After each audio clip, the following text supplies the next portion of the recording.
Hello students.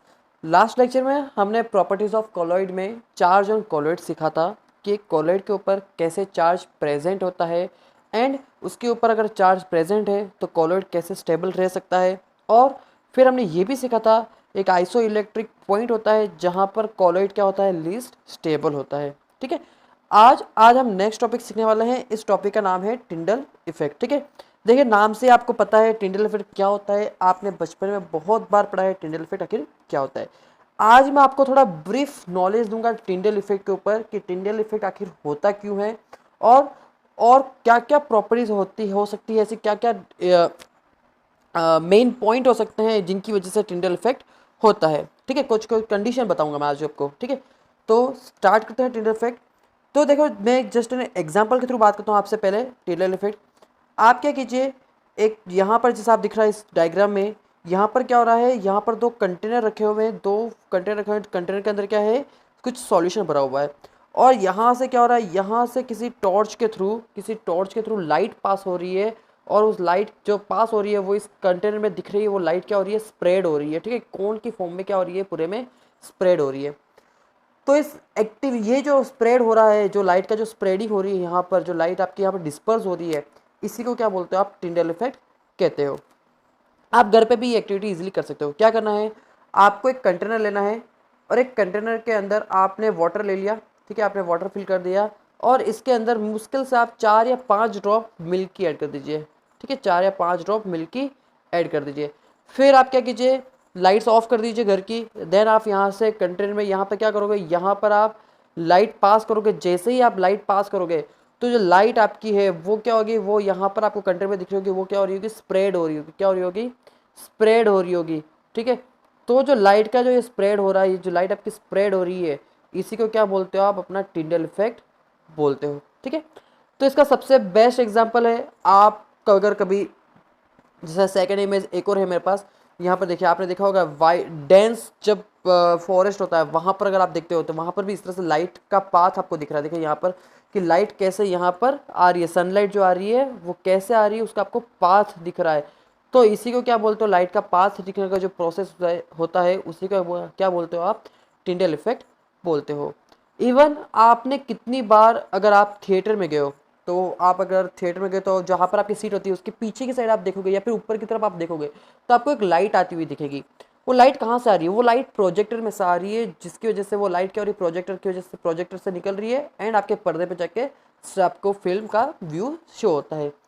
तो जो light आपकी वहाँ पर प्रोजेक्टर से निकल रही है, आपको अगर उससे ध्यान से देखो तो वहाँ पर आप जब 90 डिग्री एंगल में बैठे हो, आप अगर उस लाइट के जो प्रोजेक्टर से जो लाइट निकल रही है उसके अगर 90 डिग्री एंगल पे देखते हो तो 90 डिग्री एंगल पे वो लाइट का पाथ कैसा दिखता है आपको, लाइट कैसे दिखती है, ब्लू कलर की दिखती है। कैसे दिखती है, ब्लू कलर की दिखती है।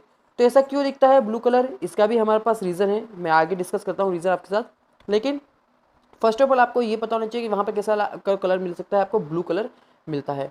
देन वन मोर थिंग, आप एक और चीज़ अगर नोट करते हैं तो वहाँ पर आपको जो लाइट आती है वो लाइट किसकी फॉर्म में आती है, वो कोन की फॉर्म में आती है, वो फैलती हुई आती है, ऐसे डायरेक्ट स्ट्रेट नहीं आती है। वो लाइट कोन की फॉर्म में आती है, ऐसे स्प्रेड होती हुई आती है।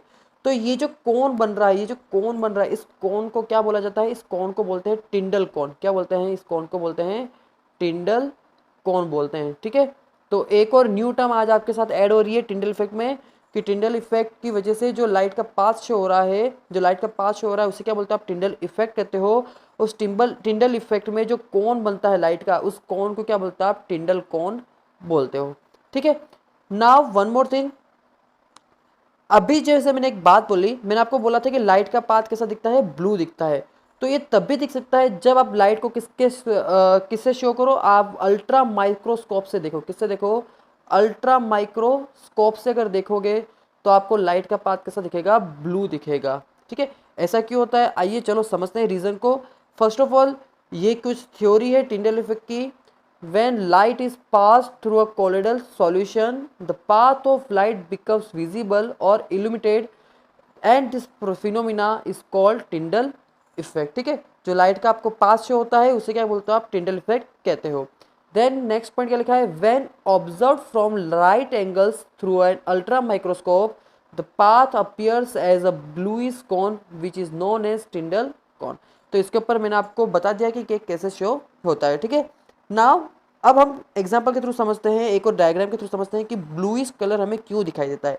तो आइए चलते हैं, देखें यहाँ पर इस इमेज को थोड़ा सा जूम कर देता हूँ आपके लिए। Now here is the image and इसको देखते हैं ध्यान से। तो यहाँ पर क्या है, यहाँ पर एक कंटेनर रखा है, इस कंटेनर के अंदर आपके पास कोलोइडल सॉल्यूशन फिलअप है, ठीक है। क्या है, आपके पास कोलोइडल सॉल्यूशन है। यहाँ पर एक लाइट का सोर्स रखा हुआ है, इस सोर्स के थ्रू क्या हो रही है, लाइट यहाँ से इंसिडेंट हो रही है, ठीक है। नाउ क्या होगा, अब क्या है, जो लाइट आपकी निकल रही है, यहाँ पर एक मैंने मिरर रखा हुआ है, ठीक है। इस मिरर से क्या हो गया, आपकी जो लाइट है वो एक जगह पे फोकस होगी और लाइट फोकस होकर देखो यहाँ से स्प्रेड हो रही है, ठीक है। तो यहाँ पर क्या बन रहा है, कोन बन रहा है। तो ये जो कोन बन रहा है आपका, वेट यहाँ पर ध्यान से देखिए, यहाँ पर जो एक कोन बन रहा है आपका, ठीक है। लाइट इस तरह से स्प्रेड हो रही है सॉल्यूशन में से और इस तरह से बाहर निकल रही है। तो ये जो आपको एक कोन दिख रहा है, इस कोन को जो क्या बोलते हो, इस कोन की ये जो कोन दिख रहा है आपको, एक कोन वाला पोर्शन, ये क्या है आपका, ये जो पोर्शन है ये कोन आपका टिंडल कोन है। क्या आपका टिंडल कोन है। अब एक और चीज अभी हमने बोला कि होता क्या है, जो लाइट की जो पाथ शो हो रहा है उसका रीजन क्या है। लाइट का अगर पाथ शो हो रहा है आपको तो उसका रीजन क्या है, उसका रीजन ये है कि यहाँ पर क्या हो रही है, लाइट की स्केटरिंग हो रही है। लाइट की क्या हो रही है, स्केटरिंग हो रही है। जो यहाँ से लाइट आ रही है, जो इंसिडेंट लाइट है, वो इंसिडेंट लाइट क्या हो रही है, यहाँ पर सॉल्यूशन के अंदर प्रेजेंट पार्टिकल क्या कर रहे हैं, इस इंसिडेंट लाइट को स्केटर कर रहे हैं। स्केटर करके क्या कर रहे हैं, इसके वजह से जब स्केटरिंग होगी तो उससे क्या होता है, हमें लाइट का पाथ शो होता है। तो जो स्केटरिंग हो रही है लाइट की, वो लाइट की स्केटरिंग, जैसे यहाँ पर मेरा एक ऑब्जेक्ट मान लेता हूँ बीच में, जो मेरी लाइट है वो लाइट क्या हुई, इस ऑब्जेक्ट से क्या हुई, स्कैटर हुई, इसके ऊपर इंसिडेंट हुई, इससे क्या हुई, स्कैटर हुई। तो जो स्कैटरिंग होगी वो सारी डायरेक्शन में होती है, ऑल डायरेक्शन में स्कैटरिंग होती है, ठीक है। तो इस तरह से क्या होता है, आपको लाइट का पाथ शो होता है। अब मेन चीज़ हमारी वही कि ब्लू कलर क्यों दिखाई देता है। तो इसके लिए आपको एक चीज़ का नॉलेज होना चाहिए कि जिस भी लाइट की वेवलेंथ बहुत ज़्यादा होती है, ध्यान से सुनिएगा, जिस भी लाइट की वेवलेंथ अगर हाई होती है, हियर इज द मैंने लिखा है मैंने, अगर किसी लाइट की अगर वेवलेंथ हाई है तो उसकी स्कैटरिंग क्या होती है, लेस होती है। और किसी लाइट की अगर वेवलेंथ शॉर्टर होती है तो उसकी स्कैटरिंग क्या होती है, हायर होती है। ये सब आपने फिजिक्स में 11th क्लास में सीखा होगा, नहीं सीखा है तो कोई बात नहीं, याद रख लीजिएगा कि जिस भी लाइट की वेवलेंथ बहुत हाई होती है उसकी स्कैटरिंग क्या होती है, लेस होती है। और जिस लाइट की वेवलेंथ शॉर्ट होती है उसकी स्कैटरिंग क्या होती है, बहुत हाई होती है। तो वही चीज़ है यहाँ पर जो लाइट आपकी आ रही है, उस लाइट के अंदर जो आपके ब्लूइश कलर की जो लाइट होती है, जो ब्लू कलर की जो लाइट होती है, उसकी वेवलेंथ क्या होती है, शॉर्टर होती है। उसकी वेवलेंथ अगर शॉर्टर है तो उसकी स्कैटरिंग भी क्या होगी, हाई होगी। और जो उसकी स्कैटरिंग होती है वो ऑलमोस्ट ऑफली 90 डिग्री एंगल्स पे सबसे ज़्यादा होती है। ध्यान से सुनिएगा कि जो लाइट की स्कैटरिंग होती है वो 90 डिग्री एंगल्स पे क्या होती है, सबसे ज़्यादा होती है। कौन सी लाइट की स्कैटरिंग, तो ब्लू लाइट की स्कैटरिंग क्या होती है, 90 डिग्री एंगल पे सबसे ज़्यादा होती है। तो इसलिए कि आप जब माइक्रोस्कोप के थ्रू जब आप देखते हो, माइक्रोस्कोप के थ्रू आप अगर जब इस लाइट के पास को आप चेक करते हो 90 डिग्री एंगल पे, तो आपको कैसा कलर मिलता है, ब्लू कलर मिलता है, ठीक है। तो ये है रीज़न ब्लू कलर शो होने का, कि जो लाइट आपकी इंसिडेंट हो रही है उसमें ब्लू कलर की लाइट जो है उसका जो वेवलेंथ है वो बहुत ज़्यादा शॉर्टर है। और जिसकी वेवलेंथ बहुत ज़्यादा शॉर्टर होती है उसकी स्कैटरिंग क्या होती है, सबसे ज़्यादा होती है। इसलिए आपको कैसा कलर मिलता है, आपको ब्लू कलर मिलता है। और वन मोर थिंग, जो लाइट का जो ब्लू कलर की लाइट का जो स्कैटरिंग होती है वो 90 डिग्री एंगल पे सबसे ज़्यादा होती है, 90 डिग्री एंगल पे सबसे ज़्यादा होती है। इसलिए आप जब माइक्रोस्कोप से 90 डिग्री एंगल पे देखोगे तभी आपको ब्लू कलर शो होगा। या फिर जैसे हम थिएटर में बात करते हैं, तो थिएटर में भी जब 90 डिग्री में बैठोगे फिक्स, तब आपको ब्लू कलर सबसे ज़्यादा शो होगा, ठीक है। या फिर एंड वन मोर थिंग, अगर आप जब बात करते हैं, हम जैसे कह रहे हैं कि जब प्रोजेक्टर से जो लाइट निकल रही है उसका कौन बन रहा है, तो कौन तो किसी भी एंगल से आपको दिख सकता है, लेकिन जो लाइट का जो कलर है, ब्लू कलर दिखने का रीज़न जो है वो क्या है, जब आप 90 डिग्री एंगल पे बैठोगे तो 90 डिग्री एंगल पे क्या होगा, ब्लू कलर की लाइट का स्कैटरिंग बहुत ज़्यादा होता है। इसलिए आपको लाइट का पाथ कैसा दिखता है, ब्लूइश कलर दिखता है, ठीक है। तो ये होता है एक टिंडल इफेक्ट।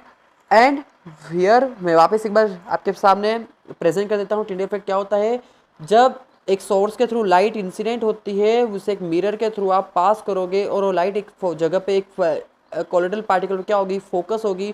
तो उस कोलोइडल पार्टिकल की वजह से क्या होगा, और लाइट की क्या होगी, स्केटरिंग होगी। और लाइट की स्केटरिंग ऑल डायरेक्शन में होती है, लेकिन जब आप 90 डिग्री एंगल पे चेक करोगे तो वहाँ पर लाइट का पाथ कैसा दिखेगा, आपको ब्लू दिखेगा। तो उसका रीज़न क्या है, जो ब्लू कलर की लाइट है उसकी वेवलेंथ क्या है, शॉर्टर है, और उसकी वेवलेंथ अगर शॉर्टर है तो उसकी स्कैटरिंग क्या होती है, सबसे ज़्यादा होती है, और स्कैटरिंग 90 डिग्री एंगल पे ही सबसे ज़्यादा होती है। इसलिए 90 डिग्री एंगल पे जब आप देखोगे माइक्रोस्कोप के थ्रू तो आपको लाइट का पाथ कैसा दिखेगा, ब्लूइश कलर दिखेगा। तो ये होता है main Tyndall effect. I hope आपको टिंडल इफेक्ट समझ में आ गया होगा। नाउ कुछ थ्योरी के थ्रू बात करते हैं टिंडल इफेक्ट की। हियर इज द टिंडल इफेक्ट कि क्या रीज़न है कि टिंडल इफेक्ट होता है। तो हम पढ़ेंगे कॉज ऑफ टिंडल इफेक्ट कि क्या हो रहा है ऐसा कि टिंडल इफेक्ट हो रहा है। तो it is observe due to scattering of light by colloidal particles. Tyndall effect क्यों ऑब्जर्व होता है, because of scattering of light, because of scattering of light by colloidal particles. Colloidal particle की वजह से क्या होती है, लाइट की स्कैटरिंग होती है। जैसे कि ये यहाँ पर कोलोइडल पार्टिकल है, जैसे यहाँ पर मान लीजिए मिल्क का कोलोइडल पार्टिकल है, और यहाँ से अगर लाइट आपने इंसिडेंट की तो इस कोलोइडल पार्टिकल की वजह से ये लाइट क्या होगी, स्कैटर होगी। ऑल डायरेक्शन में ये लाइट क्या होगी, स्कैटर होगी, और इसकी वजह से क्या मिलता है आपको, लाइट का पाथ शो होता है। और इसी लाइट के पाथ शो होने का जो प्रोसेस है इसे क्या बोलते हो आप, टिंडल इफेक्ट बोलते हो। और जो यहाँ पर एक कॉन बनता है उसे कॉन को क्या बोलते हो, टिंडल कॉन बोलते हो। नाउ वन मोर थिंग, और क्या लिखा है मैंने, in Tyndall effect the incident light is first absorbed by colloidal particles and then scattering of light occurs at the surface of particles। तो बहुत बहुत ज़्यादा इंपॉर्टेंट लाइन है ये। टिंडल इफेक्ट में जो इंसिडेंट लाइट है, जो टिंडल इफेक्ट में इंसिडेंट लाइट है, जो आ रही है जो लाइट, वो क्या होगी, फर्स्ट कोलोइडल पार्टिकल के थ्रू क्या होगी, वो एब्जॉर्ब होगी। क्या होगी, फर्स्ट एब्जॉर्ब्ड होगी, ठीक है, उसे एब्जॉर्ब करेगा कोलोइडल पार्टिकल। देन क्या करेगा वो, उस पार्टिकल जो उस लाइट है उसे क्या करेगा, फिर उसे स्कैटर करेगा। तो टिंडल इफेक्ट इस तरह से होता है कि कोलोइडल पार्टिकल क्या करता है, पहले लाइट को एब्जॉर्ब करता है एंड देन उस लाइट को क्या करता है, स्कैटर करता है, ठीक है, और जिस वजह से आपको क्या मिलता है, लाइट का पाथ शो होता है।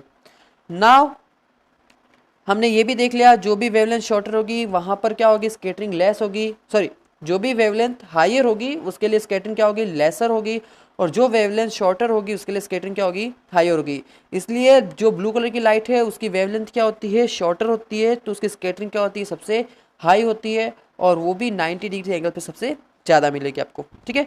तो here is the theory for that, ठीक है, आप थ्योरी नोट डाउन कर सकते हो। नाउ नाउ अब मैं आपको ये सिखाऊंगा। आपने ये सीख लिया कि टिंडल इफेक्ट क्या होता है, कि एक कोलोइडल पार्टिकल जब लाइट की स्कैटरिंग करेगा तो लाइट की स्कैटरिंग होने की वजह से हमें लाइट का पाथ शो होगा। ये होता है एक टिंडल इफेक्ट। अब टिंडल इफेक्ट आखिर होता क्यों है, क्या कंडीशन है ऐसी तब टिंडल इफेक्ट हो सकता है। तो ओके, तो अब हम ये देखेंगे कि condition to show Tyndall effect, कि क्या ऐसे रीज़न है कि जिसकी वजह से आपको टिंडल इफेक्ट शो होता है, कौन सी कंडीशन ऐसी। तो फर्स्ट कंडीशन क्या है, there should not be large difference between the size of colloidal particles and wavelength of incident light. बहुत ज़्यादा इंपॉर्टेंट कंडीशन है ये। क्या कह रही है ये कंडीशन, कि आपकी जो इंसिडेंट लाइट है उस इंसिडेंट लाइट और size of the colloidal particles, जो कोलोइडल पार्टिकल है उसकी साइज के बीच में ज़्यादा डिफरेंस नहीं होना चाहिए, ठीक है। तो अगर इनके बीच में ज़्यादा डिफरेंस होगा तो यहाँ पर जो आपकी लाइट की स्कैटरिंग है वो पॉसिबल नहीं हो सकती। साइज़ की हम बात करें तो साइज़ किस में देखेंगे, हम डायामीटर में बात कर रहे हैं। किस में बात कर रहे हैं, डायामीटर में बात कर रहे हैं, कि जो आपकी कोलोइडल पार्टिकल है उसका साइज़ और इंसिडेंट लाइट का जो इंसिडेंट जो लाइट है उनके जो साइज़ है उनके पार्टिकल के बीच में ज़्यादा डिफरेंस नहीं होना चाहिए। सेकंड क्या है, there should be a large difference between the refractive index of disperse phase and dispersion medium. ये भी बहुत इंपॉर्टेंट पॉइंट है कि आपका जो डिस्पर्स फेज है और आपका जो डिस्पर्जन मीडियम है इनके रिफ्रैक्टिव इंडेक्स में क्या होना चाहिए, बहुत ज़्यादा डिफरेंस होना चाहिए। अगर बहुत ज़्यादा डिफरेंस नहीं होगा तो भी आपको लाइट का पाथ शो नहीं होगा, लाइट की स्कैटरिंग नहीं हो पाएगी, और लाइट की स्कैटरिंग नहीं हो पाएगी तो आपको लाइट का पाथ शो नहीं होगा। तो ये भी आपको ध्यान रखना है कि आपका डिस्पर्स फेज और डिस्पर्जन मीडियम के बीच में क्या होना चाहिए, जो रिफ्रैक्टिव इंडेक्स है वो बहुत ज़्यादा होना चाहिए, उनके बीच में डिफरेंस क्या होता है, बहुत ज़्यादा होना चाहिए। ये होते हैं main 2 point for the Tyndall effect की कंडीशन के लिए। अब एक और चीज़ होती है इसके अलावा, कि जो आपके लायोफिलिक सॉल्यूशन होते हैं, जो आपके लायोफिलिक सॉल्यूशन होते हैं वो लायोफिलिक सॉल्यूशन कभी भी आपको टिंडल इफेक्ट शो नहीं करते हैं। ओनली एंड ओनली लायोफोबिक कॉलोइड्स ही क्या शो कर सकते हैं, टिंडल इफेक्ट शो कर सकते हैं। तो ऐसा क्यों होता है, तो जो लायोफिलिक कॉलोइड्स होते हैं उनमें क्या होता है, उनमें डिस्पर्स फेज और डिस्पर्जन मीडियम में क्या होता है, बहुत ज़्यादा एट्रैक्शन फोर्स होता है, बहुत ज़्यादा क्या होता है, सॉल्युबिलिटी होती है। तो बहुत ज़्यादा एट्रैक्शन फोर्स होने की वजह से उनके जो रिफ्रैक्टिव इंडेक्स है उनमें बहुत ज़्यादा डिफरेंस नहीं होता है। अगर बहुत ज़्यादा रिफ्रैक्टिव इंडेक्स में डिफरेंस नहीं होगा तो टिंडेल इफेक्ट शो नहीं हो सकता है। तो इस रीज़न की वजह से लायोफिलिक जो कोलर्स होते हैं उसमें कभी भी आपको टिंडेल इफेक्ट शो नहीं होता है, लेकिन जो आपके लायोफोबिक कोलर्स होते हैं उसमें आपको टिंडेल इफेक्ट शो होता है। तो ये मेन रीज़न था टिंडेल इफेक्ट शो होने का, और हमने देख लिया कि टिंडेल इफेक्ट क्या होता है। You can note down this theory, okay, and comment box में जरूर रिव्यू दीजिएगा कि आपको लेक्चर कैसा लगा। Thank you and have a nice day. मिलते हैं नेक्स्ट लेक्चर में नई प्रॉपर्टी के साथ।